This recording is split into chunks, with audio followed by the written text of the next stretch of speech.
Esta conferencia comenzará a grabarse. Creo que podemos bajar un poquito esta luz. Luego cuando empiece bajamos un poquito esta luz. Para que ellos puedan verlo.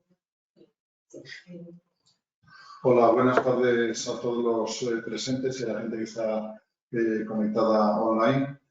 Bueno, en el Colegio de Geólogos, en esta Semana de la Ciencia, pues hace ya tiempo que había hablado con Eulogio Pardo para que nos diera una conferencia, había propuesto algunos temas y al final él mismo escogió el tema de fractales en geología. Bueno, Eulogio Pardo es licenciado en geología por la Universidad de Granada.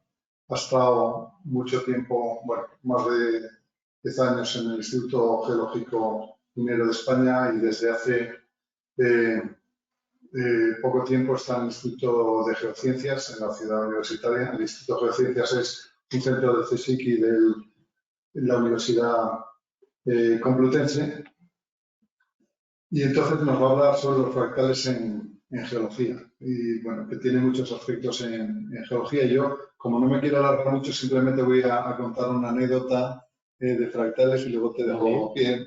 Y es que bueno, Pedro Arranz, mi director de tesis, hizo la tesis en el centro norte de la provincia de Badajoz, en el límite entre la zona centro-ibérica y sobre todo la zona de Samorena. Y entonces hizo un mapa muy bueno, un mapa que incluso estoy ahora trabajando con él para dejarle en el Museo de Geología de la Facultad de Ciencias Geológicas de Madrid. Y pues un día estaba él en un congreso en campo, en su zona de tesis, y le enseñó el mapa a un petrólogo.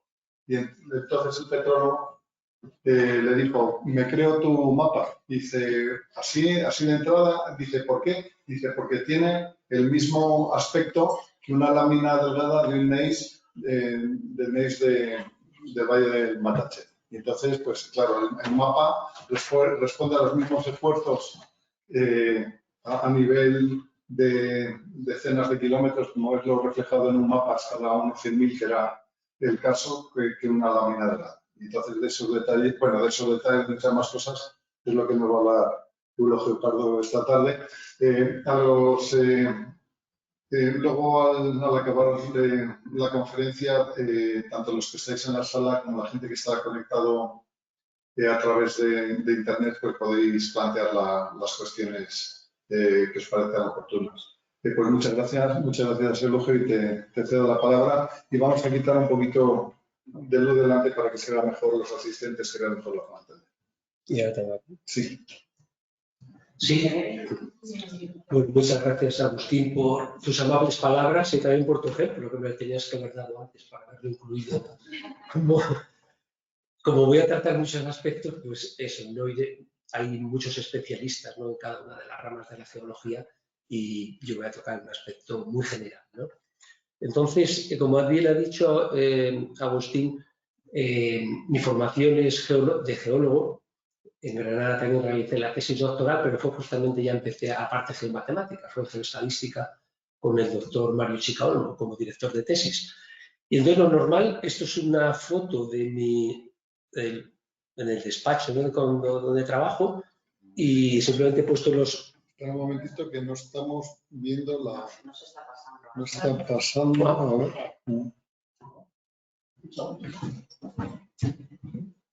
A ver. A ver. Claro, yo lo estaba viendo, pero A ver. no hay tampoco, sí. Pero me queda la presentación. Si quieres, está en PowerPoint también, ¿no? Antes ha pasado. Antes ha pasado. A ver, si haces así. ¿Sí? No. Y si le das a presentación, a presentar, ahí. Pues lo mismo que de arriba. Perfecto. Esto es algo de compartir pantalla exterior. Espera un momento. Vamos, volvemos, ¿vale? No hay problema. ¿Quieres que me levante? No te preocupes. Vamos a compartir pantalla. A ver. O si quieres en el PowerPoint. No, en pantalla. Espera. Ahí. Compartimos de nuevo. Compartimos. Vale. El PowerPoint. Un momentito. Vale. Cerrar. Y lo ponemos ahí. A ver, si doy aquí. Sí. Ahora sí. Vale. Muy bien. Los Vale. gitanos no quieren buenos principios para los hijos. Muy bien, pues sí, decía que normalmente trabajo con las dos cosas, ¿no? Esto es, como digo, una foto del otro día, para decir que tanto en cuestiones libros de geología como de geomatemáticas. Y también era para introducir este que ha salido recientemente de un amigo, que es el profesor Kanti Mardia, que es un afamado estadístico indio, afincado en Inglaterra, y que me insiste en que tengo que publicitar su libro. O sea, que no vengo a hablar de mi libro, sino del libro de otro. En este caso, queda dicho y ya puedo decirle, sí, puse el libro. Es muy bueno. Si alguien está interesado en esos temas, está en inglés, pero es muy interesante. Bueno, el padre de los fractales, como a lo mejor ya han oído alguna vez, es Benoit Mandelbrot, ¿no?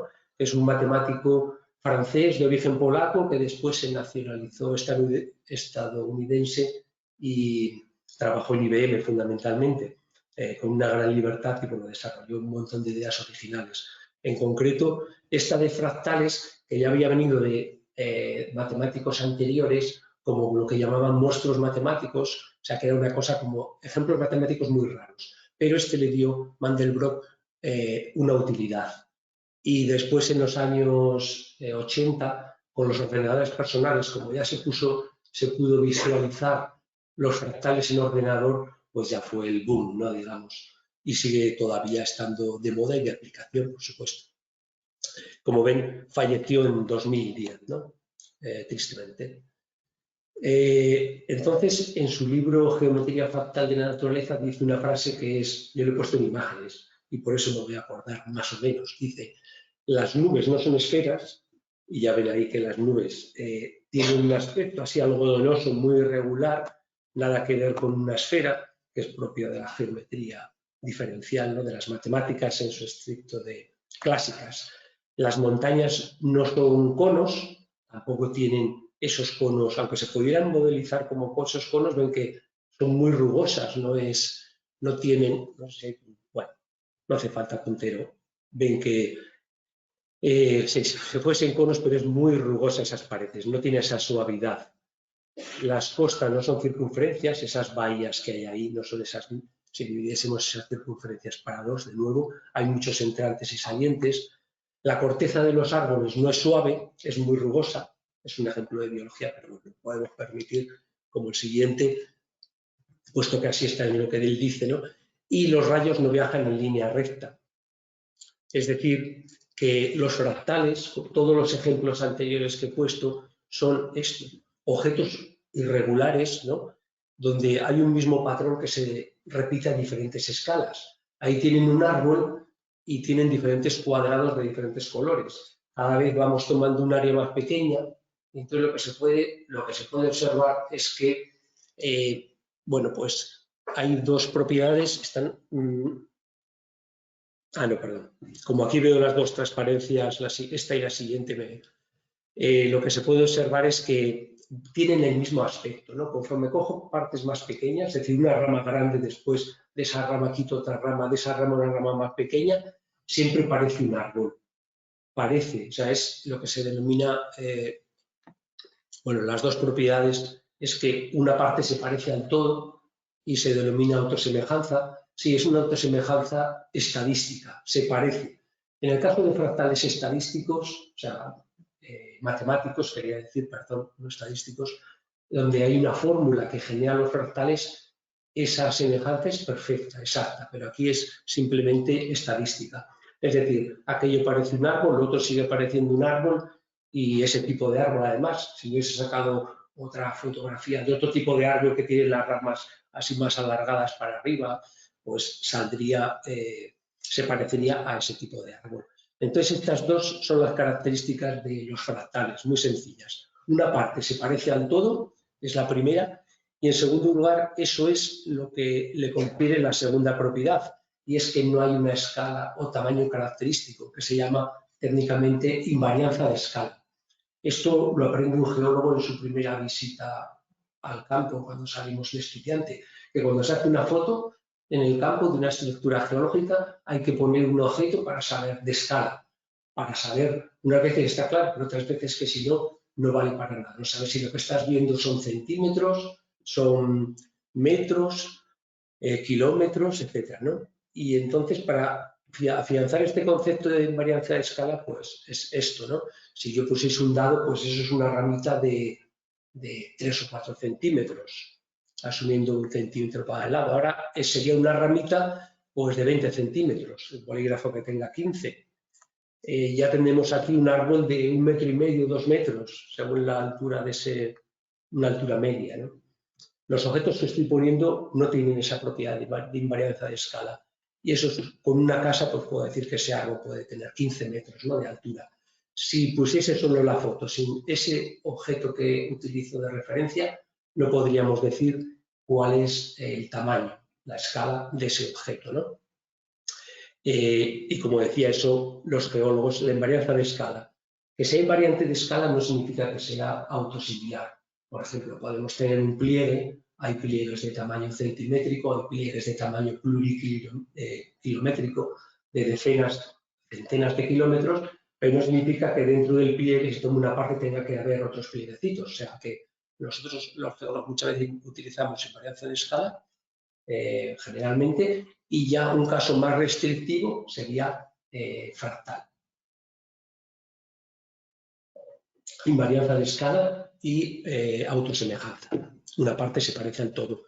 Un fractal que, si les gusta la brócoli, que les puede resultar común porque se ve en la frutería, pues es la brócoli romanesco, ¿no? Si se dan cuenta, cada partecita de esas, cada conito se parece al total y está compuesto de otros que lo mismo, que se parecen a él. En matemáticas, cuando he dicho también veremos fractales matemáticos, generalmente se puede seguir este proceso hasta el infinito o un número muy alto. En la naturaleza tenemos que cortar, ¿no? Llegar a un momento en que ya no se parece una parte al todo, pero para esas escalas sería fractal. Entonces, un concepto muy importante, primero un concepto común, que es el de dimensión. Las dimensiones que normalmente, si no hemos oído nada acerca de fractales, las dimensiones que solemos trabajar, o las dimensiones que solemos trabajar suelen ser las dimensiones comunes que aprendimos en la escuela, ¿no? 3 dimensiones para el espacio, 2 dimensiones para el plano, ahí por ejemplo en ese espejo, una dimensión para una línea, pues si yo pongo figurillas en esa ventana en la repisa, esa es la coordenada. Solo funciona en esa dimensión, ¿no? Si le salgo, pues se cae. Si la pongo en alto, también se cae. Solo hay una dimensión. En el espejo, si lo limpio, pues me maneja en 2 dimensiones. De nuevo, si me alejo de la tercera dimensión, que aquí sería la X, bueno, ahí hemos puesto X para eso en la Z, pues estaría fuera del espejo. O sea, una dimensión, 2 dimensiones, 3 dimensiones, donde normalmente viven estos objetos físicos, ¿no? Y por eso, pues, las que más ordinariamente se utilizan. Pero para el caso de los fractales, un fractal no tiene una dimensión entera, 1, 2 o 3. Bueno, 4 ya sería. En matemáticas, como saben, se puede seguir ampliando, ¿no?, el espacio a más dimensiones, pero bueno, las comunes para la vida física, 1, 2, 3, 0 es el punto. Bueno, pues el fractal no tiene ninguna de esas, sino que tiene dimensiones comprendidas entre una y otra. Se denomina dimensión fraccionaria, porque es una fracción, ¿no? 1, por ejemplo, algo como vamos a ver ahora. Ahí, por ejemplo, tenemos la dimensión fractal expresada. Bueno, ¿qué significa físicamente? Lo que expresa es la rugosidad o irregularidad o complejidad de un objeto. Es bastante sencillo. Por ejemplo, ahí tenemos una línea recta, supongamos un camino, y conforme es dimensión 1, claramente. Después, si se hace más quebrada, su dimensión aumenta a 1,1, sigue siendo una línea recta, pero esa dimensión fraccionaria se calcula de otra manera, ¿no? No solo de que no me puedo salir de esa línea recta o que necesito, como decía antes, solo una coordenada para definirla, sino que conforme eso se va haciendo más irregular, tendemos a rellenar la dimensión superior, que es el plano, hasta que se podría diseñar un proceso que ocupe todo el plano, ¿no?, que está ya ahí en negro. Existen modelos matemáticos que eso lo generan, ¿no? determinadas curvas que recorren a todos los puntos del plano y sería eso. Pero bueno, este es el concepto de dimensión fractal. Dimensión fraccionaria que representa la irregularidad o la complejidad o la rugosidad. Para 2 dimensiones, por ejemplo, se denomina eso, la rugosidad de la topografía, por ejemplo. Bueno, lo veremos más adelante. En este caso, lo que he puesto ahí es la dimensión fractal en ese caso es un contorno. Y lo mismo, pueden ver, uno sería para una circunferencia y conforme eso se va haciendo más irregular, pues va incrementando la dimensión fractal, ¿no? Pues lo veo quizá mejor ahí, pues, bueno, ven que llega a 1,17 para ese caso muy, muy irregular, se podría seguir incrementando, ¿no? Entonces, un ejemplo de esa aplicación que es el arquetipo de dimensión fractal, siempre que vayan por la calle, si ven un árbol están viendo un fractal, si miran a las nubes ven fractales, y el ejemplo arquetipo de fractales es la línea de costa. Al principio, que siempre se ponía ese ejemplo a partir de este trabajo del propio Mandelbrot, ya desde hace muchos años, desde 1967, donde se preguntaba cuál es la longitud de la costa de Inglaterra. Yo le he traducido aquí y es qué longitud tiene la costa de Galicia, por ejemplo, ¿no? En primer lugar, lo que sí que podemos ver ahí es que si comparamos la costa de Galicia con la costa está entre La Coruña y Finisterre y la comparamos entre Barcelona y Tarragona, se puede ver claramente cómo es mucho menos irregular la costa mediterránea que la costa gallega con sus rías, ¿no? Tiene su explicación geológica y demás, pero la cuestión está en que cuantificar esa irregularidad se hace con la dimensión fractal. El propio Mandelbrot pone ahí un ejemplo de Richardson, de varios años antes, en el cual pues compara dimensiones fractales ya veremos después qué significa, no hace falta ahora, de fronteras, de contornos, como puede ser una costa o la frontera que dice ahí entre España y Portugal, etc., ¿no? Obviamente, lo interesante es después, a partir de ese número y tal, ver la utilidad y sacar qué tipo de dinámica física provoca ese tipo de fronteras, por ejemplo, ¿no? Pero bueno, para avanzar. Lo que decía, pongo el ejemplo de la costa de Galicia y ahí, desde la izquierda hacia la derecha, pues ven ahí el recuadro que se va ampliando y lo que nos podemos dar cuenta es de que conforme amplío la resolución, cada vez observo más detalle.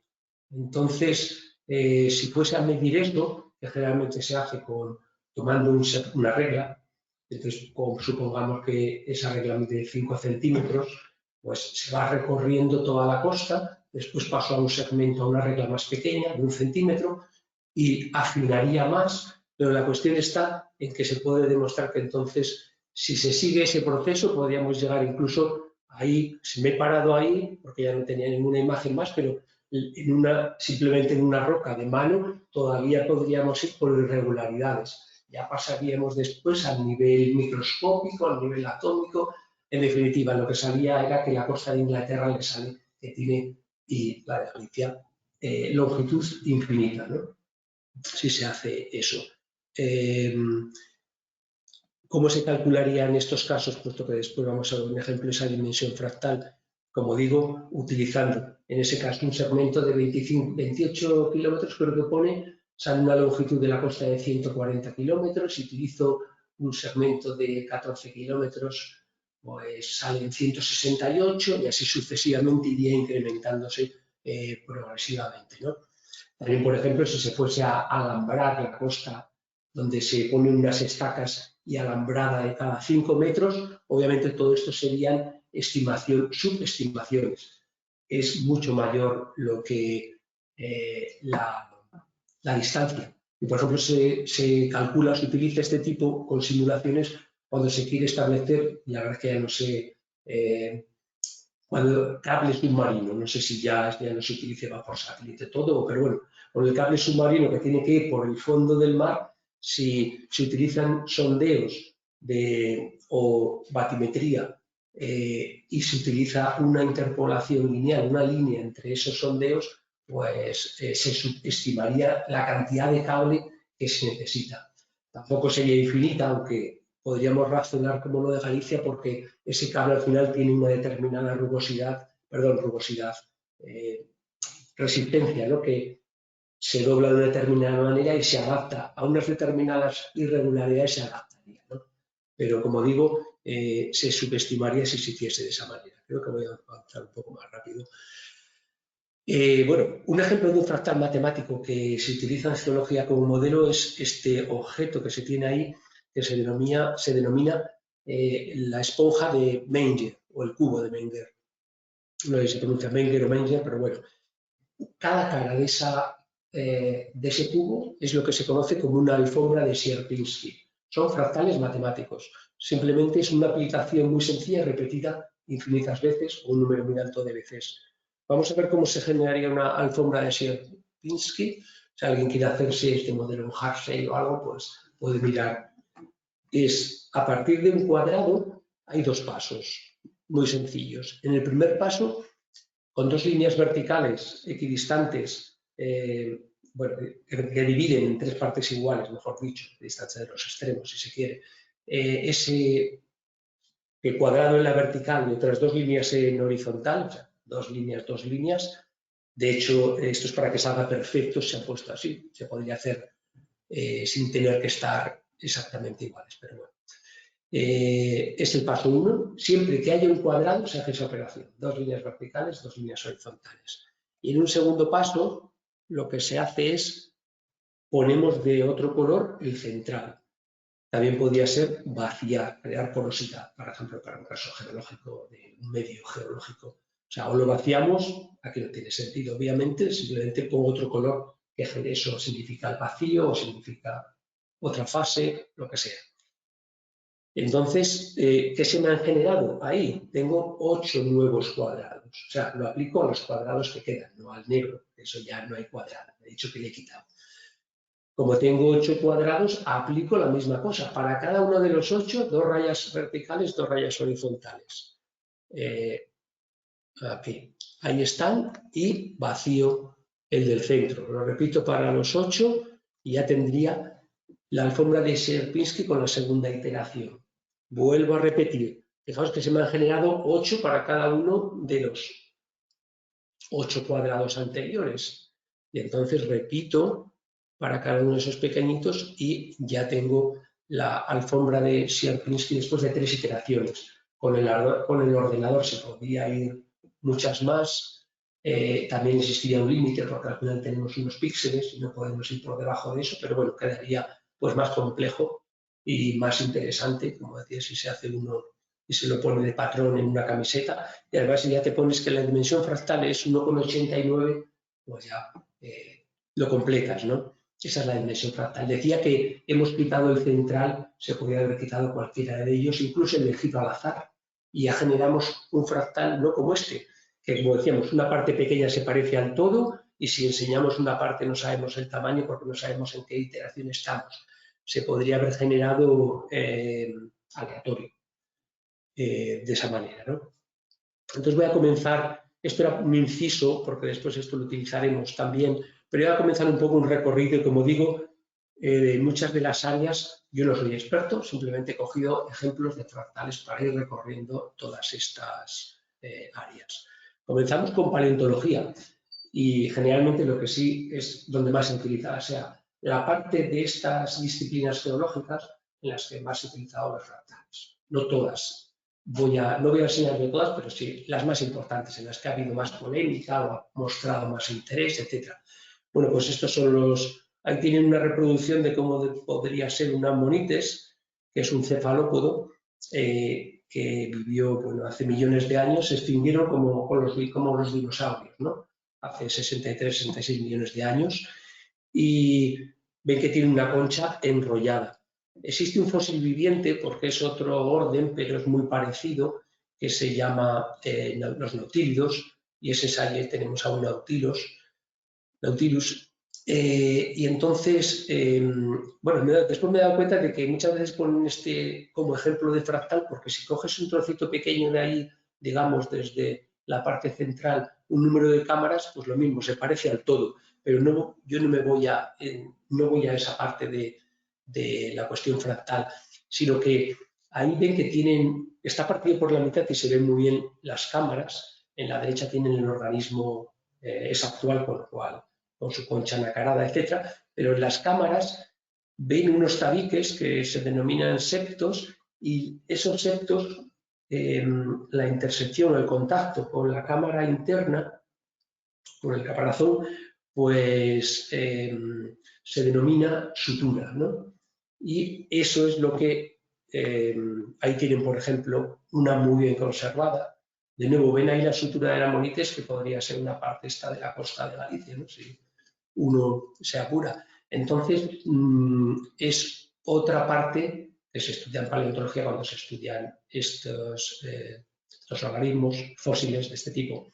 Y lo que ocurre con la sutura, lo interesante desde el punto de vista fractal es que se caracteriza, desde el punto de vista fractal se ha caracterizado para querer demostrar que ha habido una complejidad, hemos dicho, la dimensión fractal se incrementa con el tiempo, luego ha habido una complejidad de la sutura de los ambientes a lo largo del tiempo. Ahí no hace falta tampoco calcular la dimensión fractal para ver que esos tres, la tipo goniatítica, la ceratítica y la ammonítica, son diferentes y más complejas, pero después es que resulta que hay que demostrar que dentro de la parte, por ejemplo, de la sutura ammonítica también se va complicando con el tiempo, ¿no? O sea que para eso se utiliza, como digo, la dimensión fractal.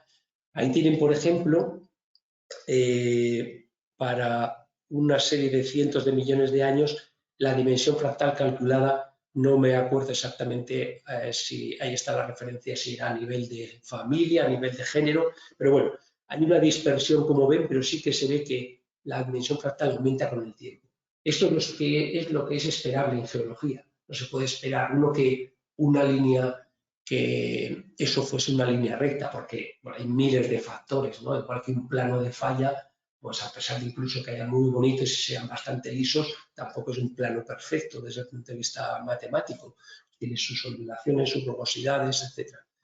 Entonces, aquí lo interesante y lo que ha habido mucha la polémica era para qué interpretar, para qué significaba ese incremento de complejidad, ¿no? Y generalmente lo que se había supuesto era que esa complejidad de la sutura, que es con el tiempo geológico a lo largo de millones de años ha ido incrementándose, era, por ejemplo, para una cuestión relacionada con la integridad de la concha, para que el individuo pudiese alcanzar mayores velocidades, profundidades, y soportar la presión, ¿no?, hidrostática que ejerce conforme alcanza. Pero después he visto que el Nautilus, que tiene una sutura como incluso más sencilla que el primero que veíamos ahí, la ceratítica, puede alcanzar 800 metros, ponía.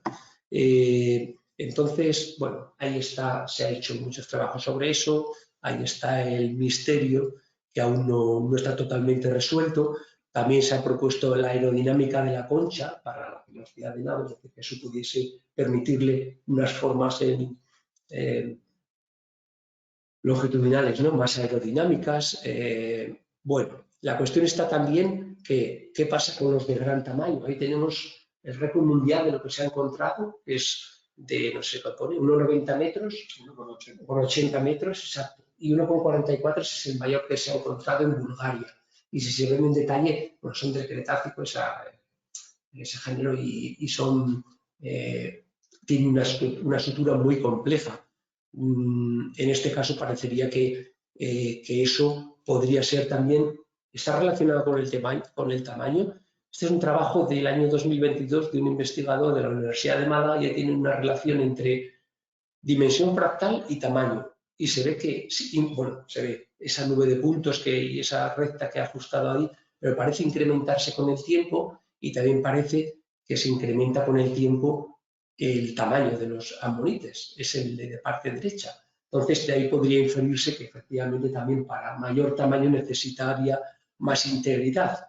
Pero bueno, para acabar, lo último que he visto ha sido que un paleontólogo mexicano lo que dice es que lo que le permitiría toda esa rugosidad es mayor integridad de la concha. Es decir, si un depredador se lo va a comer, no es una concha que no tiene ningún soporte, sino que contra más rugosidad, más superficie te puedes alcanzar. Con lo cual, más resistente sería conforme a que un depredador lo pudiese pues, o abrir esa concha o romper, ¿no? Bueno, eso queda ahí. En la Universidad de Granada, pues profesores como Federico Loriz o Antonio Checa, también Juan García Ruiz han sido muy activos en este área bueno, son especialistas en amonites y esto ha sido uno de los temas que han tocado, entre muchos otros, pero que han estado interesados en esto. Aquí tendría que hacer un inciso y es importante porque si no después se puede uno liar y hemos hablado de geometría fractal y es este aspecto, digamos, de ondulaciones de una recta, también podría ser de un plano, pero que es una cosa geométrica. Pero hay otra acepción de fractales relacionada y es la distribución fractal. Algo vamos a ver claramente, pero lo que en geomatemáticas, geología, cuando se hace determinadas variables se estudian, se les ajusta una ley de distribución, en este caso bueno, es la inversa de la distribución acumulada, pero técnicamente, pero hay por ejemplo la probabilidad, lo vamos a ver el ejemplo, por lo mejor visualizarlo en vez de lo que pone ahí, la probabilidad de que un terremoto, X mayúscula, sea mayor que una magnitud dada, magnitud 6, por ejemplo, que es una buena. Entonces, 6 o cualquiera, puesto que es una variable. Eso se puede ajustar, se puede demostrar que se ajusta a esa ley potencial, que es una constante A, multiplica a la magnitud elevado a un exponente. Y si se hacen logaritmos a ambos lados, pues queda una línea recta, como ven ahí. O sea, el logaritmo de un producto es la suma, el logaritmo después de un exponente, el exponente por el logaritmo, luego A más B por X, eso es una línea recta. Es decir, que cuando se representan estos datos en un papel doblemente logarítmico, si aparece una línea recta, pues es sospechoso de que sea una ley potencial y por consiguiente un comportamiento fractal. Otros han dicho que en un gráfico doblemente logarítmico cualquier cosa parece una línea recta, ¿no? Puesto que eso ahí se pone todo. Pero bueno, después veremos que es una línea recta bastante buena.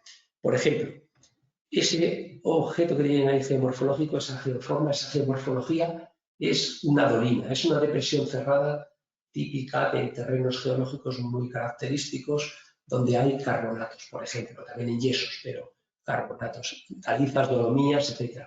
Pueden pensar Sierra de Urbasa, Sierra de las Nieves, el Cas de Larra, bueno, un montón de sitios donde existen esas depresiones y son muy interesantes se comportan como fractales. Se podría estudiar, pero los fractales que he dicho geométricos correspondería, por ejemplo, a ver cada dolina individual qué dimensión fractal tiene su contorno. Ya sea, por ejemplo, esto que se ve ahí, que es el relleno, la disolución de la caliza deja impurezas que no se disuelven, es una parte arcillosa, o a lo mejor hay capas de arcilla, incluso puede ser una alternancia, o marrocalizas, etc. Bueno, pues eso no se disuelve y se queda ahí, el agua ha entrado hacia adentro, el agua de lluvia que disuelve esa caliza por las fracturas y bueno, pues o bien, como digo, ese contorno del relleno se llama terra rosa, muchas veces en esta parte mediterránea, o bien del contorno de la dolina se podría ajustar a ver cuál es su dimensión fractal, ¿no? Cuán irregular es. Y eso podría a lo mejor compararse entre zonas de un mismo macizo kárstico o compararlo con otro karst como aplicaciones, ¿no? O intentar ver qué sentido tiene. Y otra cosa es ahora, si tomamos todas las dolinas de ese área, que pueden ser, en ese caso Sierra de las Nieves, provincia de Málaga, ya había unas 500 y pico, ¿no? En nuestro censo, pero hay otras zonas que hay miles. Bueno, pues de nuevo si digo, y es ese gráfico que hay ahí, ¿cuántas hay mayores que 100 metros cuadrados? Que 50 metros cuadrados, que 200 metros cuadrados, etc. Y puedo hacer esa representación en escala doblemente logarítmica y ven que se ajusta una recta. Entonces, eso lo veremos después, ¿no? En un ejemplo de geomorfología lo explicaré un poco más en detalle y sus consecuencias. Pero con eso me permitiría, he tenido que hacer esa introducción ya de fractales no geométricos, sino de distribución para mostrar los fractales en geofísica, donde hay una ley muy famosa que se denomina la ley de Gutenberg-Richter en sismología, y dice justamente lo que estábamos diciendo antes. Ahí ven que el logaritmo del número de terremotos con una magnitud mayor que una determinada, ¿no? Pues sigue una línea recta. Ahí, la magnitud en la parte derecha de la ecuación no está en logaritmo porque la magnitud ya es una escala logarítmica, por eso es, ¿vale? Y ese valor, la pendiente, que es, bueno, antes no lo he dicho, pero que viene a equivaler a la dimensión fractal, para este caso de los terremotos, pues bueno, ese valor es aproximadamente 1. Es bastante curioso si uno lo piensa, porque uno cree que los terremotos aparecen o se producen pues más o menos aleatoriamente, como de hecho ocurre, pero siguen un orden infrayacente, ¿no? Que es el de esta ley. Entonces tiene muchas aplicaciones. Por ejemplo, eso nos permite obtener el régimen de esfuerzos. A partir de ensayos de laboratorio, pues se ha visto que lo que tiene a la derecha es una falla normal, un régimen de como si estirásemos, ¿no? Distensivo, valores de B mayor a 1. Un B menor a 1 para fallas de tipo inverso, las que forman montañas, las que son fallas inversas, que son las de compresión, ¿vale? Y un valor B aproximadamente 1 para fallas de tipo transformante. Vean que B menor a 1, B mayor a 1 es un plano vertical, por eso hay un árbol, y en cambio la otra está vista desde arriba, ¿no? Las fallas transformantes, y hay un campo de flujo puesto para que se viese que es esa visión cenital. Por ejemplo, en la isla del Hierro, esos son un enjambre de 5.000 terremotos, bueno, terremotos si queremos, movimientos sísmicos, son hechos terremotos, pero parece que suena, a lo mejor pocos fueron detectables, ¿no? Por las personas, sí, por los aparatos, por los sismógrafos. Entonces, bueno, pues si se hace lo que he dicho antes, esos tienen cada puntito de esos, hay 5.079, como pone ahí, tiene su magnitud, se puede hacer lo que he dicho y bueno, sale una relación de 1,19. Eso fue en la parte, cuando la erupción en Hierro, o lo que se llama la crisis sísmica, volcánica, perdón, que hubo en 2011 y posiblemente es mayor que 1, luego relacionado con distensión, porque la entrada de magma lo que hace es sobrepresiones, que es un régimen de distensión, ¿no? Bueno. En geología estructural y tectónica, el fractal más característico es, sin lugar a dudas, la fracturación, ¿no?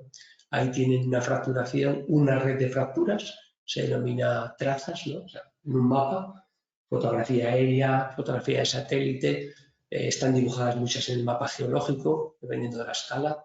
Son fracturas que pueden ser fallas, pueden ser diaclasas, depende. Bueno, eso es una cuestión más técnica, pero bueno, fracturas en general. Y ahí tienen las dos cuestiones. La de una parte se parece al todo, lo que hay dentro del recuadro rojo, estadísticamente, como digo, lo que se ve es que es un enmarañado de fracturas. Y en segundo lugar, lo que es la autosemejanza, ¿no? Perdón, la invarianza de escala. Es decir, de hecho se me ha olvidado poner la escala y eso podría ser, como antes ha dicho Agustín, a lo mejor es una muestra de mano o es una lámina delgada o es un mapa geológico.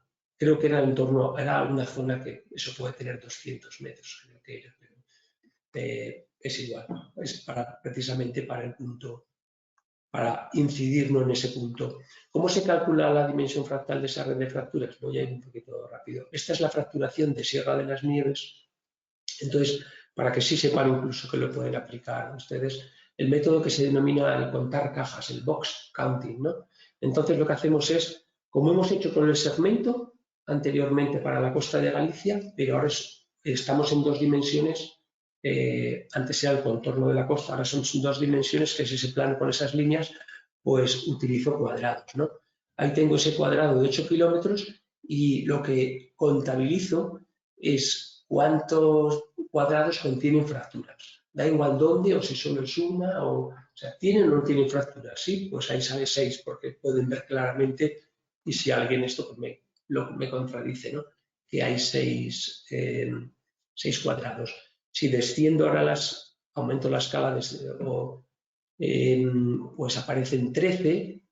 Si ahora tomo la misma área, hago un cuadriculado de 2 kilómetros y son 39, con un cuadriculado de 1 kilómetro, cuadrados de 1 kilómetro de lado, salen 101, con uno de 500 metros salen 270, la represento en el log-log y sale que la dimensión es 1,39. ¿no? La simulación de redes de fracturas, por ejemplo, para simulación de flujo de agua subterránea en Sierra de las Nieves tendría que tener en cuenta, para ser realista, esa dimensión fractal, ¿no? Ahí tienen, por ejemplo, simulaciones de redes de fracturas pero utilizan otro enfoque. Aquí lo que toman son los centros de las fracturas y esos puntos también tienen una dimensión fractal que va incrementándose de derecha a izquierda, donde ven que aumenta la densidad de los puntos. Y en segundo lugar, aplica otra dimensión que es de arriba a abajo para la longitud de las fracturas. Y entonces lo que ven es que arriba hay pocas fracturas de tamaño largo y en cambio, o sea, la proporción de fracturas pequeñas es mayor y en cambio hacia abajo la proporción de fracturas pequeñas es menor y hay fracturas más largas, ¿no? Bueno, para ilustrar también la invarianza de escala y siguiendo en geología estructural, pues ahí tienen 2 zonas de cizalla, una a nivel micro y otra a nivel cartográfico. Una es medio centímetro y otras son 100 kilómetros. Eso es la escala, ¿no? La zona es mayor, como ven ahí. Ese centímetro representa 100 kilómetros en la realidad o 0,5. Uno son granos minerales y lo otro es formación geológica, diferentes tipos de roca. Unos son fracturitas y otros son fallas de un buen tamaño, como se ve ahí. Y ven que ya no es que se parezca incluso visualmente, ¿no? Que por eso han puesto estos autores el ejemplo, sino que tiene el sentido de esta invarianza de escala, ¿no? Invarianza de escala. Entonces, también para las fracturas se ha encontrado autosimilitud, ¿no? Que conforme más fracturas o te acercas a una zona, se parece al todo, ¿no? En concreto, ahí en esta zona de cizalla, una zona que tristemente está de moda, pues es una zona de una falla transformante, perdón, una falla de desgarre o en dirección, no transformante, de desgarre de cizalla en dirección, tiene muchos nombres, que es la que decía antes que tenía un parámetro sismológico B, se llama parámetro B próximo a 1. Y bueno, en esa zona que ha creado toda esa fosa que está ahí, pues es donde están efectivamente, se generan ciertas cuencas que se llaman de Pula Park, que son, está ahí el Mar Muerto, el Mar de Galilea, son cuencas de ese tipo, ¿no?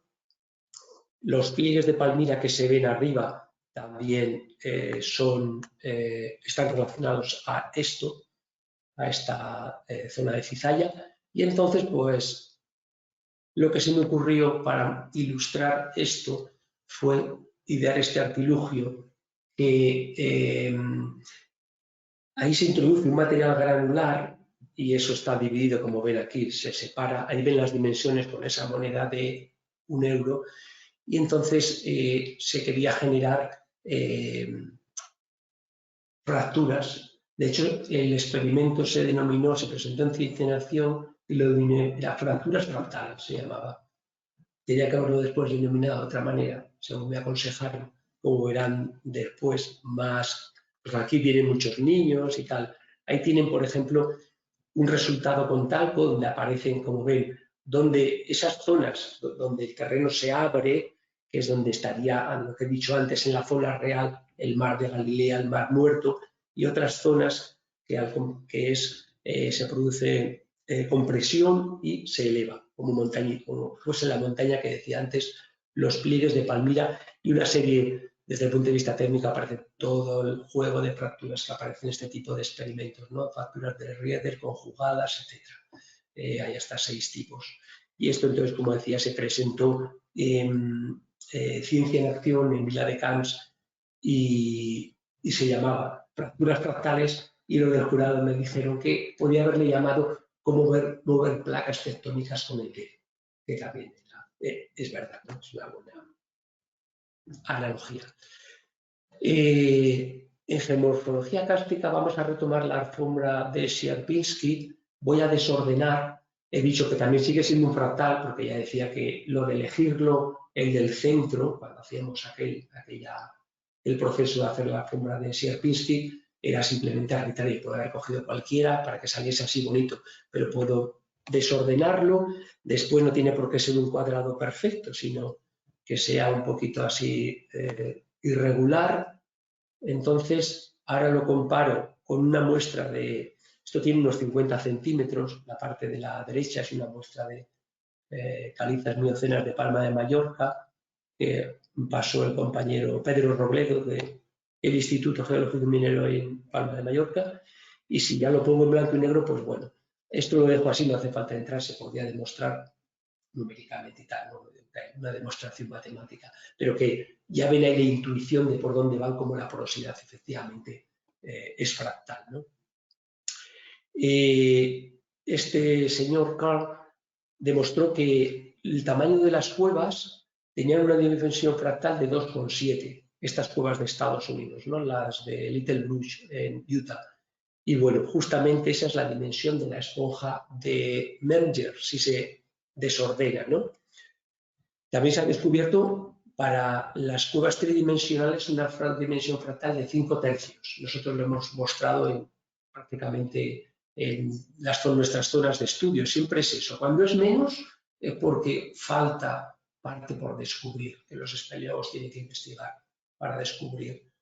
Incluso eso puede ser una aplicación. Pero bueno, ese 5 tercios está relacionado 1,67 con, bueno, con una cuestión del espectro de energía de la turbulencia. Son cuevas epigenéticas, las produce la lluvia, ¿no? Que se infiltra por las fracturas en régimen turbulento y bueno, la distribución de energías justamente sigue también eso, se llama distribución de Kolmogorov, pero es también nuestra idea, ¿no? De que pensamos que es así. Esta es otra red también real, la de la derecha, lo otro es el mapa de Metro de Madrid y de nuevo vemos cómo son muy parecidos. En efecto, las dos son estructuras fractales y podemos calcular 1,79 es una red de cuevas de Sacagny en Francia, y la de la derecha, la red de Metro, que tiene una dimensión fractal de 1,47. Ambas tratan de optimizar algo. Una realmente optimiza, bueno, optimiza con todos los condicionantes geológicos, estratigráficos, geología estructural, etcétera, en el CARS, pero es el drenaje de agua, y el otro el transporte de viajeros en Madrid, ¿no? Es lógico que tenga mayor la natural, puesto que la red de Metro no se llega a un nivel, es absurdo, ¿no? Hay zonas ya, digamos, de captar gente que no puedes hacer un metro entre dos estaciones donde ya están bien comunicadas y que pasen cerca de otras dos líneas, ¿no? Pues bueno, eso es como una curiosidad. Este hecho se le llama la universalidad de los fractales, es decir, fenómenos físicos totalmente diferentes, de hecho aquí uno es natural y otro es antrópico, que dan estructuras espaciales muy parecidas. Vamos a ver un caso más sorprendente en unos minutos. La distribución de las dolinas, aquello que utilicé para decir que la dolina podíamos estudiarla como su contorno, fractal geométrico o tamaño en una zona, como decía, se puede ver como un embudo, son cuencas endorreicas, lo que llueve ahí dentro se queda ahí y una gran parte va hacia el interior del macizo kárstico por las fracturas, etc. Y bueno, utilizando lo que el moderno mapa topográfico se denomina modelo digital de elevaciones. Aquí para Sierra de las Nieves, en los proyectos cuando se han hecho, he utilizado del IGN, Instituto Geográfico Nacional. Toda la península está disponible gratuitamente para descarga y bueno, pues la particularidad que tiene es que el terreno está, para este caso de 5 por 5 metros, el terreno está separado en celdas, dividido en celdas de 5 metros. Y han calculado con técnicas LIDAR, han calculado la altura de cada celda y eso es lo que proporciona. Es simplemente una matriz de datos. Y alguien se preguntaba en bachillerato para qué sirven las matrices. Pues bueno, esto es una matriz de datos que ahora la ventaja es que se puede procesar matemáticamente muy fácil, ¿no? Y hemos diseñado un algoritmo que se utilizaba para otra cosa, pero lo hemos adaptado para detectar esas depresiones. De tal manera, las supervisamos también en campo, ¿eh? Cuando se utilizaba con mapas topográficos o con foto aérea con visión estereoscópica, que se ve el relieve, tienen una escala que dejas muchas pequeñas. Aquí todas, hasta las de... ¿Cuál sería la más pequeña que podemos detectar? Pues la de una celda, ¿no? Que sería 5 por 5 metros. De ahí para arriba es básicamente un censo, hemos comprobado. Es muy eficiente. Y bueno, ahí ese mapa es simplemente 0,1, que es depresión o no depresión, pero realmente el método lo que da es, ahí hay dos dolinas bastante grandes, la del Águila y una Basilio, de hecho una se llama allí localmente Polje, pero bueno, entonces serían los dos, que son dolinas grandes, kilométricas, se llama Polje, pero lo que se da es la profundidad con respecto a su borde para cada una de las dolinas. Entonces, bueno, ahora es muy fácil con los programas de sistemas de información geográfica el hacer todo este tipo de tratamiento numérico, ¿no? Y ahí está lo que decía, el área el número de depresiones, o sea, el área y número de depresiones mayores que una determinada área. Entonces, el primer número que aparecerá ahí son 5 por 5, 25 metros cuadrados, no sé, la primera, pero bueno, una línea recta y dimensión fractal 0,86. Eso puede caracterizar el campo de dolinas en diferentes áreas del mismo macizo, diferentes macizos de diferentes países, en diferentes regímenes tectónicos, porque hay diferentes tipos de karst, etc. Por ejemplo, también lo que ven ahí es lo mismo, se ha tomado esta bibliografía y se ha hecho para los lagos, en zonas. En el karst no tenemos, bueno, puede haber lagos, por ejemplo, lago en Yucatán, ¿no? Cuando tienes esas depresiones, los cenotes, muy cerca del nivel piezométrico porque el relieve es muy bajo, pero en Sierra de las Nieves, salvo que se encharque la parte esta que decía que era no permeable de arcillas de descalcificación, lo que se tiene es que, por ejemplo, esto que es en Suecia con rocas, sí, son fundamentalmente graníticas del escudo nórdico, pues lo que han hecho aquí han sido los lagos y puesto que fácilmente también por teledetección el agua se ve muy bien que aparece negra como sería ahí, se puede cuantificar porque también se tiene tamaño de píxel y le sale 0,79. Antes he dicho para Sierra de las Nieves 0,86 para las dolinas. Es decir, que nosotros en Sierra de las Nieves tenemos mayor proporción de depresiones pequeñas, ¿no? Esto es lo que no han utilizado porque es muy importante para ecología, para saber cuántos lagos hay. No van a estar contabilizando todos, porque de hecho tienes una resolución, pero lo que hacen es subir esa recta, se llama extrapolación fractal, y pueden calcular cuántos lagos hay de 1 metro de lago, ¿no? Que esto será mucho mayor. Ahí tienen la escala, en kilómetros cuadrados. Bueno, lagos de 1 metro quizá no sea demasiado, no es un charco, pero quien dice eso puede decir varios cientos de metros, ¿no? Pongamos 1/4 de kilómetro, 0,25. Entonces, vamos a mostrar otro ejemplo de esta relación de los fractales, de la universalidad de los fractales, que es la relación de las dolinas estas con las galaxias del universo. Creo que también es bastante sorprendente. Sustituimos cada depresión por un punto. Puede ser el punto más profundo de la dolina, puede ser el centroide. Hay mapas de las galaxias del universo en coordenadas galácticas, ¿no? Entonces se toman y también sustituimos cada galaxia por un punto. Y ahí les presento 3 mapas de puntos, de los cuales uno es galaxias y 2 son dolinas. Es decir, en 2 la longitud de los lados es 30 kilómetros, puesto que esto es Sierra Gorda en Granada y creo que es el macizo de Cotilla en Huesca, que también eso puede tener 30 kilómetros, vamos a poner.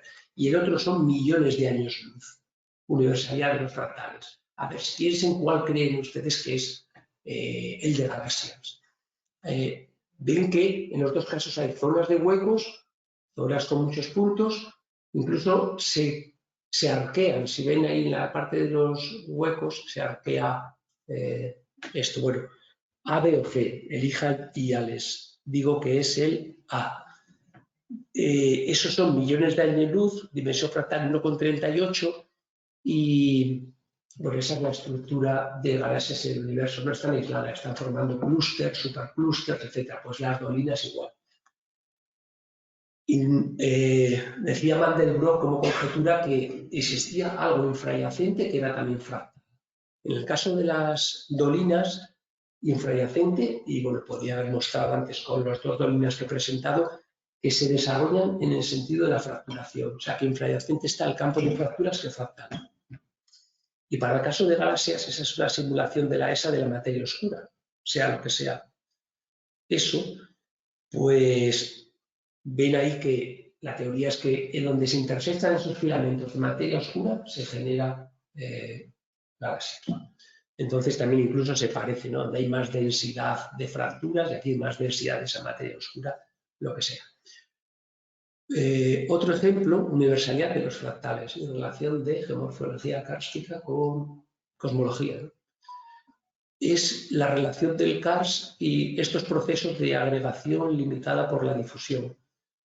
Esos son dos imágenes de simulación por ordenador. La de la derecha puede parecer algo relacionado con los pulmones, con vasos sanguíneos, se utiliza mucho en biología también para ese tipo de modelados, son los bronquios, ¿no? Demás, o incluso las raíces, ¿no? Cuando sacas determinadas raíces de determinadas plantas que parecen eso.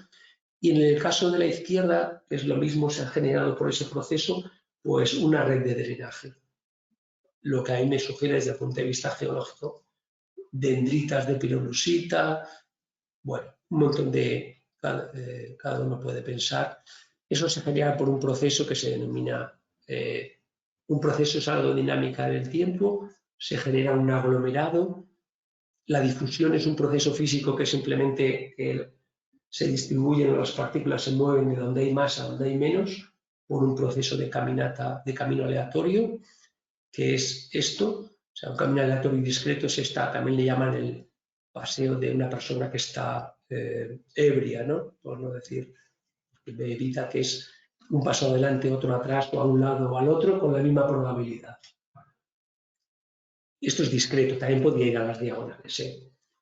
Y se denomina random walk, caminata aleatoria, y en el caso que continuo, es decir, no estamos limitados a ir de una celda a otra, que podría hacerse el ejemplo aquí en estas baldosas y lanzando un dado, ¿no?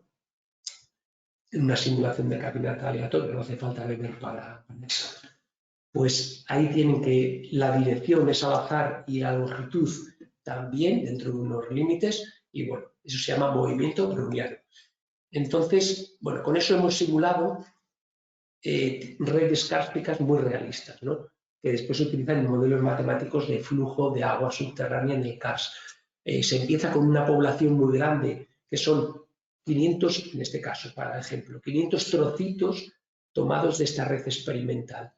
Los trocitos se mueven aleatoriamente y cuando se tocan dos, se siguen moviendo pero juntos, es como si se pegasen, ¿no? Se siguen moviendo y ¡pum!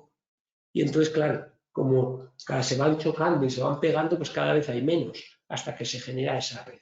Aquí se compara, por ejemplo, con esta red de Mammoth Cave para ver que son realistas, ¿no? De hecho, es que se podría hacer una ampliación de esta red, pero bueno, ahí simplemente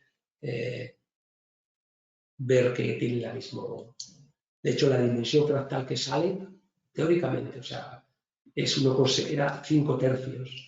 La tortuosidad de los conductos reproduce la realidad, la rosa de direcciones de los conductos también, etc. Aquí en 3 dimensiones, voy a ir un poquito más rápido, en hidrología la lluvia es fractal. Aquí tienen como pequeñas tormentas dentro de las tormentas.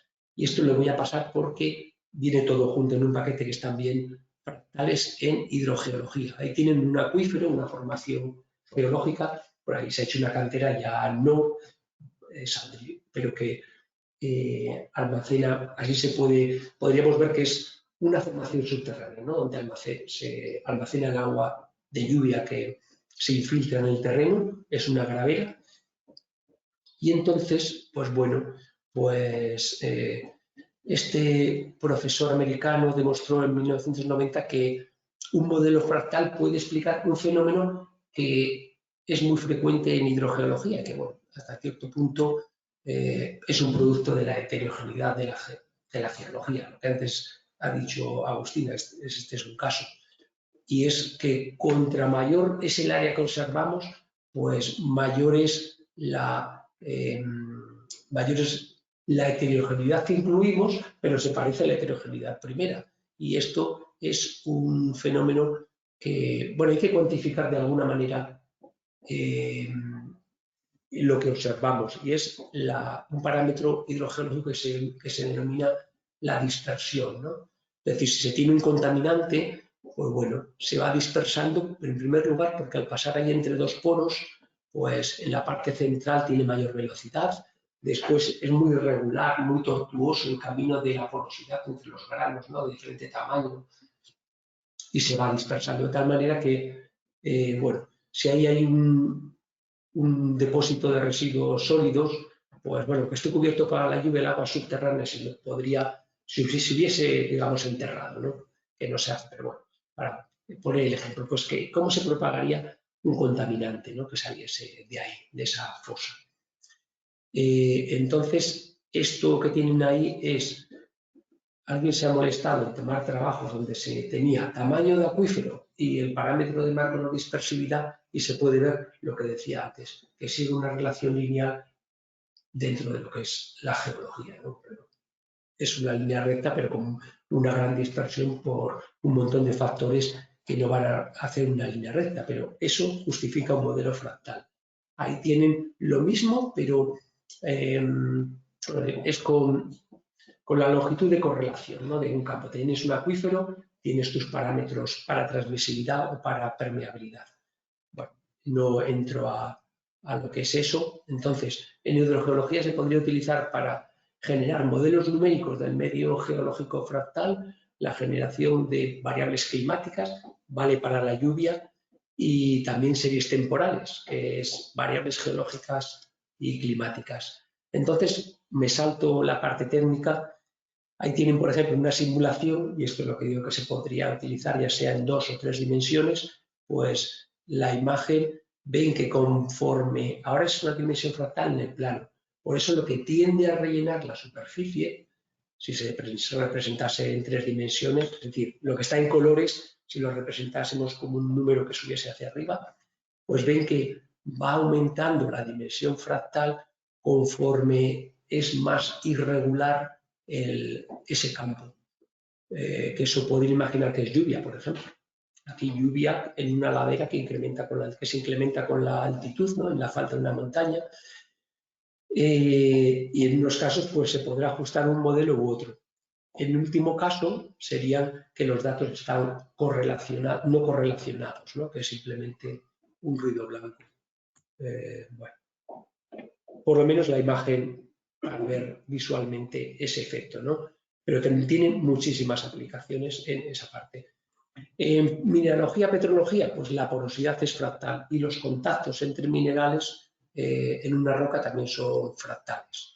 No paso de ahí, simplemente un ejemplo, que es flujos de lava. Por ejemplo, hay 2 tipos de flujos, bueno, son palabras hawaianas, AA y Pahoehoe, como quiera que se pronuncie, pero una es mucho más densa, se llama lava cordada, es más viscosa y produce ese patrón, y en la otra produce ese otro, y se podría caracterizar hasta qué rango de dimensión fractal es una u otra.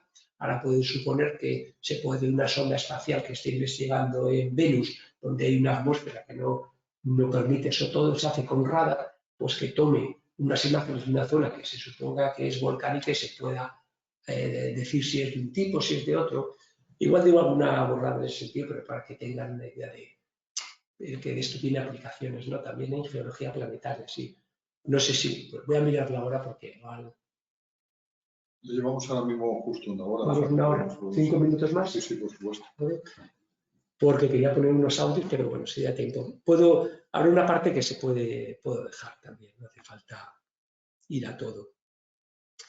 Los fractales en estratigrafía y sedimentología, bueno, pues las diagrafías de sondeo son fractales, ¿no? Y se han aplicado los fractales en, por ejemplo, la correlación automática de sondeos. Bueno, esto es lo mismo que antes, para los que utilizan series temporales quizá les suene y está relacionado el exponente de Hurs, o Hars, o como se pronuncia exactamente, pero bueno. La cuestión está en que esas series fractales se generan o se llaman ruido 1. F es la frecuencia y alfa es un parámetro, pero mejor que esto es simplemente, como digo, la parte técnica. El ruido blanco, que es el más característico, es que todas las frecuencias están ahí contenidas y con la misma potencia o power spectrum, densidad espectral. Los matemáticos, los ingenieros de comunicaciones, etc., tienen diferentes nombres, pero ruido rojo, ruido rosa, que también se llama ruido fractal, ruido marrón. ¿No está el ruido marrón? Sí, es el de arriba, el rojo. Sí, es que marrón realmente hace referencia a lo de Brown, movimiento browniano, pero Brown es marrón. Y como existen los otros colores, ya la gente también parece que es como el colorido de los sonidos, ¿no? Pero está también el de Kolmogorov, que es elevado a 5 tercios, y se puede simular, y es lo que he hecho, cualquiera de esos ruidos. De hecho, tengo el audio de cómo se oiría cada uno de ellos, incluso una diagrafía, pero claro, si tengo que salir quizá haya algún problema. Una diagrafía de sondeos, ahí tienen el ruido blanco, todas las frecuencias, pues se ve, es lo que suena cuando tienes una emisora mal sintonizada, ¿no? En la tele. Después, conforme van apareciendo frecuencias de mayor longitud, pues tenemos ya el ruido rosa o el ruido de Kolmogorov o el ruido marrón o de Brown. Como digo, tengo también los sonidos de cada uno de esos, aunque no dejan de ser ruidos, no tiene demasiada, no sé cuál es armonía, quizás es simplemente diferentes tipos de ruido, pero quería haberle puesto.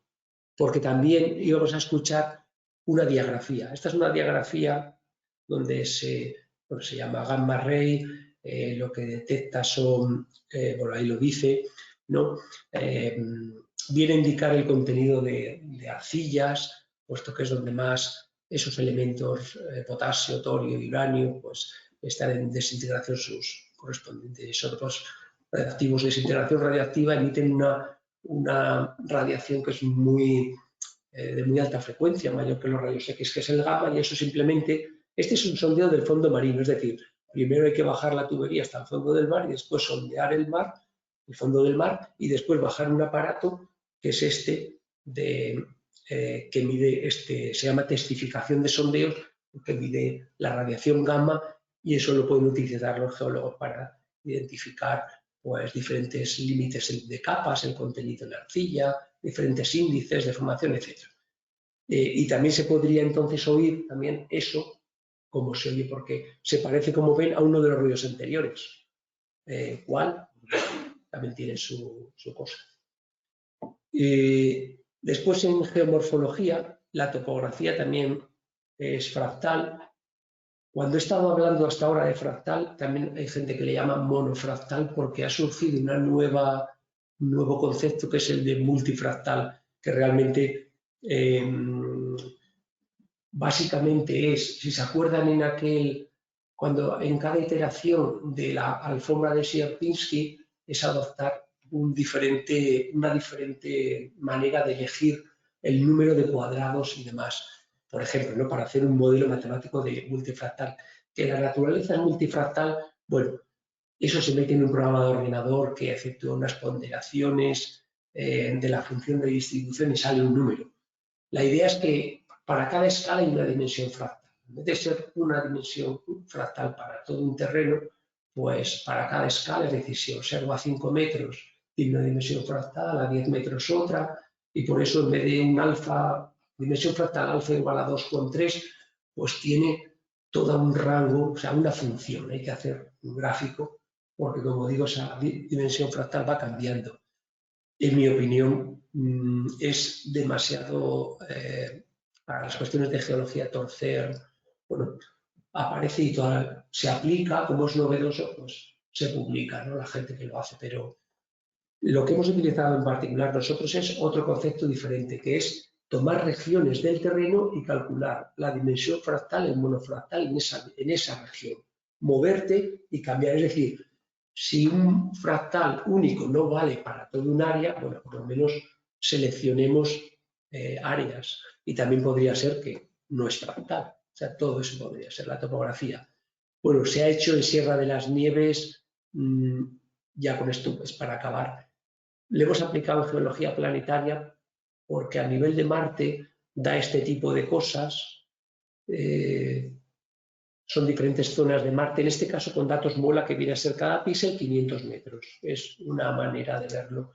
Y también existe una sonda, que no recuerdo el nombre, pero que tenía unas imágenes que se llaman el instrumento de cámara High Rise, que proporciona fotografías de escala métrica, tamaño de píxel 1 metro, de la superficie de Marte. Y entonces con dos, igual que se hace en la Tierra y se hacía antiguamente, pues con restitución fotogramétrica pues se hace estos modelos digitales. Y estos campos de dimensión fractal, ese es el de la parte inferior. Lo de arriba es el mapa de sombras, lo que pone A, mapa de sombras del terreno, y ve su dimensión fractal. Después es simplemente representar lo mismo con pocos colores. Entonces hay un campo de dunas en Marte, otra zona, no me acuerdo ahora esta, porque se eligieron determinadas zonas características, con cráteres, zonas en los polos, con sublimación de CO2, que es lo que hay allí, zonas de tipo reticulado, zonas hidratadas, donde se cree que hay yesos y materiales evaporíticos. Y bueno, ahí por ejemplo aparece una línea que puede ser un artefacto de la propia restitución, pero que lo ha detectado esto, la dimensión fractal en esa rugosidad. No se veía tan claro, seguramente que si se pone mejor esas sombras puede ser que se pueda ver, ¿no? Pero era curioso y se puede comparar, por ejemplo, la distribución de Marte con la Tierra, ¿no? Es decir, para todo ese mapa, efectuar los histogramas de dimensiones fractales de cada área y poder, incluso, ¿para qué serviría esto? Pues, por ejemplo, para detectar si se caracterizan procesos geológicos en la Tierra o formaciones geológicas con una determinada distribución fractal de esas, pues después en una zona de Marte podría resultar, ¿no? No digo que eso vaya a funcionar, pero que podría uno decir, pues algo pasa. El caso es que por lo menos está aceptado por la comunidad científica, ¿no? Apareció en una revista especializada en este tema de geología planetaria. Bueno, para concluir, el carácter fractal de muchas variables geológicas ilustra la gran relación entre geología y matemáticas, por eso de geomatemáticas. Por supuesto que hay relación entre geología y física, biología, química, podrían ser grados dobles perfectamente todas las disciplinas con geología. Se ha visto que las principales disciplinas geológicas, de hecho yo creo que hemos recorrido lo que son todos los departamentos universitarios a ese nivel, ¿no? De estratigrafía, paleontología, etcétera, pues tienen ejemplos de carácter fractal, muchas variables. Y la cuestión está en que no es anecdótico ese carácter fractal.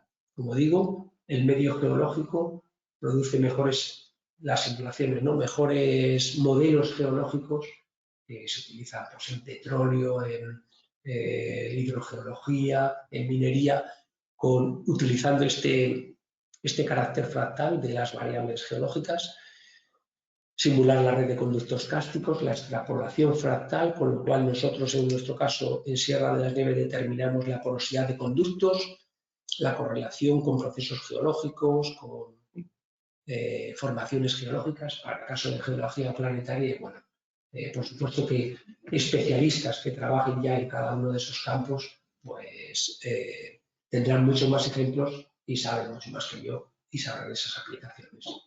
Pues muchas gracias.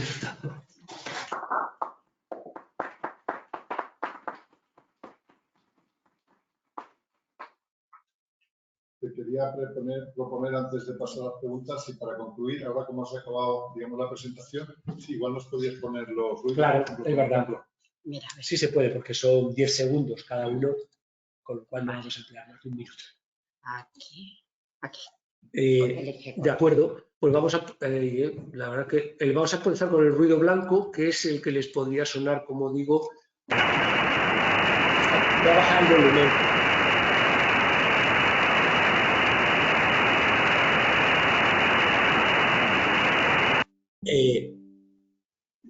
Respecto a los ruidos, algunos no me acuerdo exactamente cuál se utiliza para dormir, ¿no? Hay gente que tiene problemas y con esto lo que hace es, porque algunos verán que se puede parecer a la lluvia. Entonces, cuando estamos en la cama escuchando la lluvia, nadie dice no puedo dormir porque llueve, no sé de que esté diluviando, es relaja.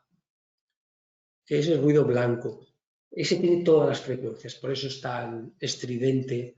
Posiblemente habrá palabras para clasificar cada uno desde el punto de vista de... Pero todos son ruidos. Vamos a ver, ¿dónde estábamos? Es aquí, la carpeta, ¿no? Eso es. Vamos con el rosa. El rosa de un lugar, sí, el rosa. Bueno, tienen más... Hemos quitado altas frecuencias.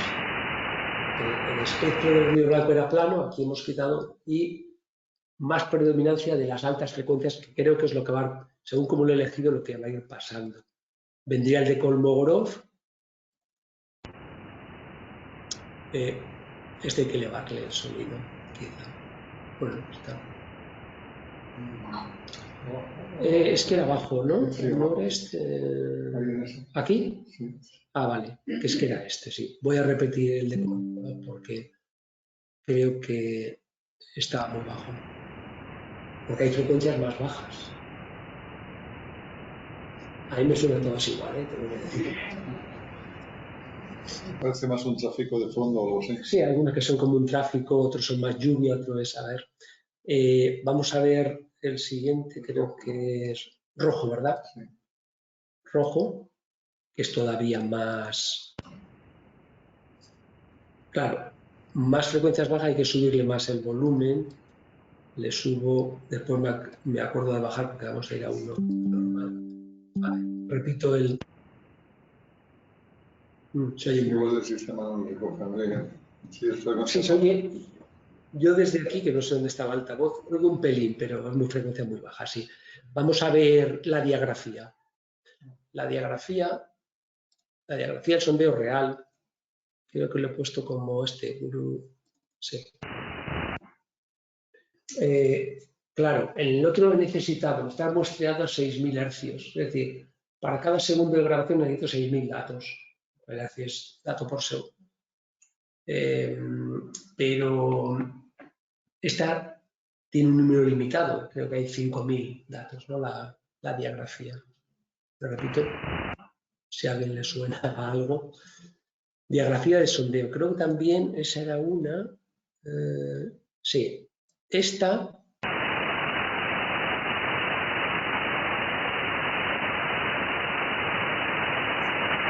Parece que está lloviendo bastante, ¿no? Intenso.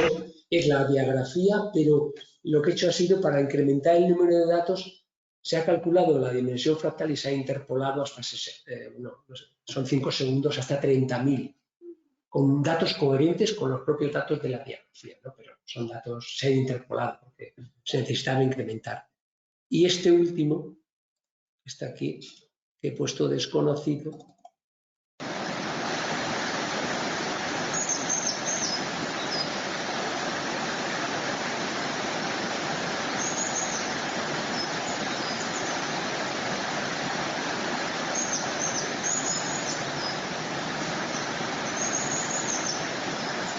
lo que hay es un pájaro, eso sí. Aparte del pájaro de fondo no es ruido, sino que es el río Irati, ¿no? Que fue es un río, ¿no? Pero parece también un ruido. Pues muchas gracias. Y ese está entonces. Pues vamos a pasar a que podáis plantear algunas preguntas. Dejamos de compartir. Para empezar, si hay alguien que nos esté conectado online que quiera plantear alguna pregunta, porque es más fácil los que están aquí presentes, es más fácil que lo veamos y tal, para no olvidarnos de la gente que está siguiendo la presentación online. Si queréis hacer alguna pregunta, alguno de vosotros. Bueno, lo dejamos así. ¿Es así? Sí. Bueno, si no, pues ya lo podéis indicar aquí. Voy a poner el chat para si alguien quiere hacer una pregunta que lo diga, tenga el ordenador para verlo. De los aquí presentes, ¿queréis hacer alguna pregunta? Bueno, yo para romper el hielo, ha habido una que durante tu charla me lo ha apuntado porque me ha llamado mucho la atención y ha sido la comparación de las dolinas con las galaxias. Y lo que me ha llamado la atención, bueno, aparte del parecido, sobre todo entre la de más a la izquierda y la más de la derecha, que era una de las galaxias y otra era una dolina, era una imagen muy similar, pero me he planteado, cuando estamos viendo las dolinas, en realidad eso corresponde a una visión 2D. Y en cambio, si estamos viendo una imagen de las galaxias, es una visión 3D. Entonces, primero me he planteado, claro, si yo veo una galaxia, las galaxias son más bien como discos, en cierta manera es 2D. Pero luego la distribución estoy viendo, pues las galaxias de muchos planos. Entonces, me ha llamado la atención que se pareciera, digamos, una acumulación de 3D en 2D. No lo he explicado. En los dos casos son puntos, ¿no? La galaxia se sustituye por un punto, ya no tiene orientación, pero después son 3D en coordenadas galácticas, lo que quiera que sea. También son las dolinas, en este caso también estaban, aunque tienen un rango más pequeño, que igual solo puede llegar a 600 metros en Sierra Gorda, donde la parte con más dolinas que la que se ponía ahí, por ejemplo, pues también es una proyección de los puntos. En los dos casos son dos proyecciones de puntos tridimensionales en un plano. Eso es. Pero sí, no deja de ser curioso. Lo más curioso a mí que aparezcan estos huecos y esas curvaturas, ¿no? que limitaban, tanto en galaxias como en dolinas. Es bastante sorprendente. Que haya esos vacíos en el universo es otra cosa también que era muy sorprendente para los cosmólogos y demás, ¿no? Sí, porque tiene razón. Porque se parecen universalidad de los fractales. Simplemente procesos físicos muy, muy diferentes te dan un resultado espacial parecido. ¿Alguna otra pregunta? La verdad es que nos da un recorrido muy amplio y pues bueno, como llevamos ya 1 hora y 20, pues quizás podemos... ¿Una pregunta? Sí. Bueno. Sí, la verdad que es mucha información médica, ¿escucha? Sí. Yo soy de Bellas Artes, entonces me ha interesado el mundo del fractal siempre desde el punto de vista de estructura creativa o relacionada con la creación por excelencia, ¿no? Y claro, para la característica fundamental es la irregularidad o la relación con el caos, ¿no? El caos. Y bueno, me termino de entender el factor fractal, o sea, el número que es un número 8 y 2, o sea, no acabo de entender ni a qué respondía, ¿no? Es una fracción, es un número que sale que sale cuando le dabas valor y que te has estado pasando todo el tiempo para, ¿no? Para ver ese dato y funcionar con ese dato, ¿no? Y no sé, sobre todo mucho interés, ¿no? Porque al dotar un patrón numérico, pues tiene una validez científica, ¿no? Pues funcional, ¿no? Entonces, estas cosas, bueno, me interesan, ¿no? Con la otra parte, con la formal, ¿no? Con la formal, con la orgánica también, con esa capacidad que tiene de hermanarse por la repetición, de hermanarse en lo caótico, con lo creativo de una forma siempre muy causando con lo repetitivo y lo ordenado, con la belleza ordenada. Sí, tiene esa. Pues si me quieres explicar de dónde sale el número, seguro que lo has explicado, pero no lo he mirado. Para el caso de, por ejemplo, vamos a pensar la dimensión fractal de una costa, ¿no? Para comparar la costa gallega de la costa catalana. Lo que decía sería, sobre un mapa, pues se coge una regla y, por ejemplo, suponte para no liarse, de 1 centímetro, ¿no? Y se va midiendo cuántos segmentos de esos hacen falta para cubrir, recorrer la costa. ¿Cuántas unidades? Exacto, unidades. Después pasamos a medio centímetro y lo mismo, ¿no? ¿Cuántas unidades de esas? Fijos, ¿no?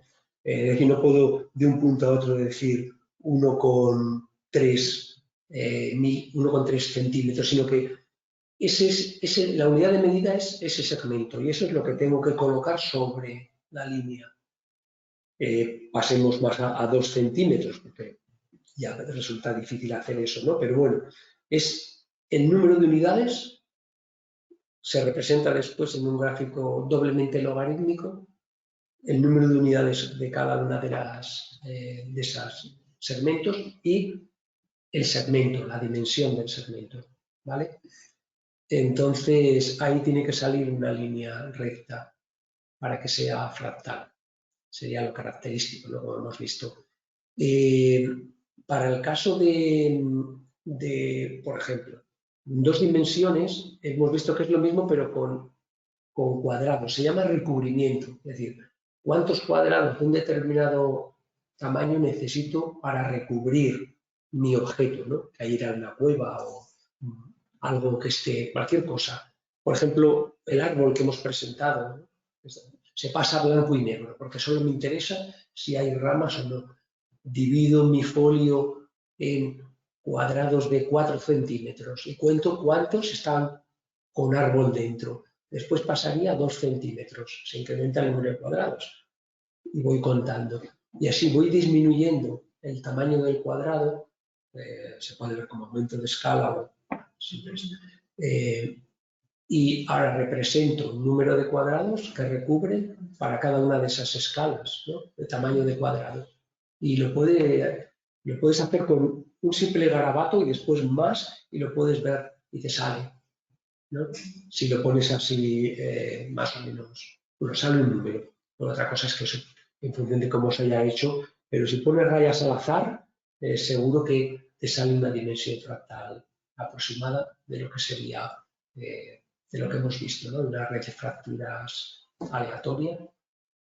Entonces, efectivamente, y solo que lo que había visto también es que por lo visto la complejidad atrae mucho a la gente en arte y tal. He visto en las revistas de psicología y tal que han hecho experimentos con eso y o sea que sí, el caos, la complejidad, más que algo monótono, siempre cuando en verano cuando viajo hacia Almería y hay una sierra que es Sierra de los Filabres, que son unos esquistos y unas rocas que son monótono total, es súper aburrido.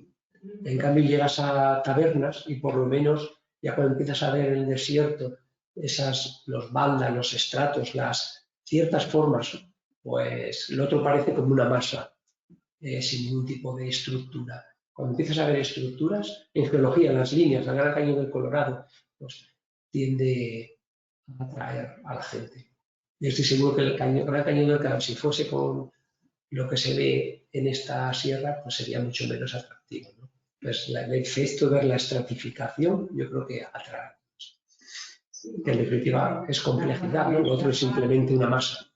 Aparte de todo, ¿no? La relación de sí. Con todos los aspectos creativos, ¿no? La cuestión de la belleza de los fractales, hay libros, ¿no? Que se llaman así, Fractals are beautiful, es uno muy famoso.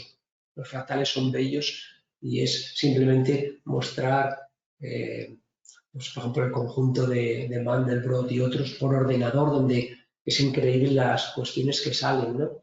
Como en la charla, en el anuncio, en el cartel, el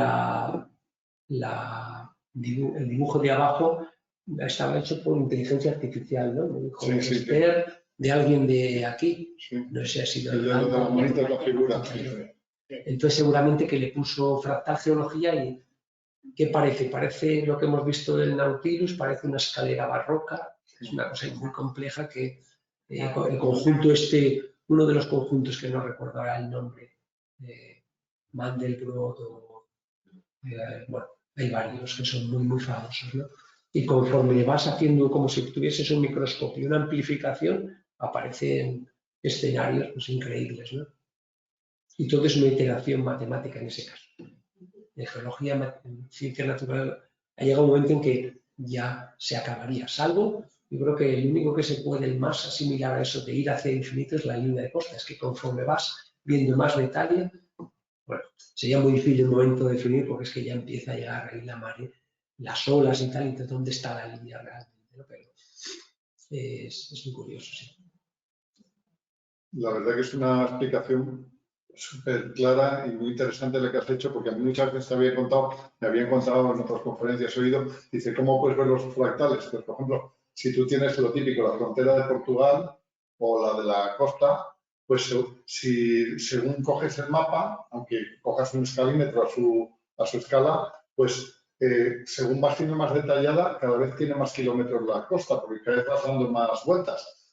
Vale, eso te explica lo que es.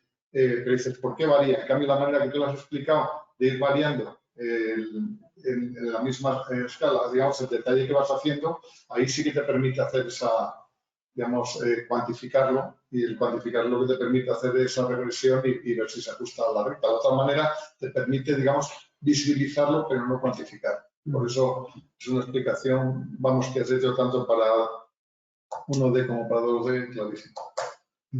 ¿Más preguntas? Bueno, pues muchísimas gracias. Además, os agradezco mucho la asistencia y veo además también que es para la Semana de la Ciencia que hay variedad, no solo geólogos en la sala y por lo tanto muchísimas gracias. Sí, quiero agradecerlo que hayáis venido, podéis estar haciendo un montón de cosas diferentes y aguantar aquí un rollo. Muchas gracias. Gracias a todos.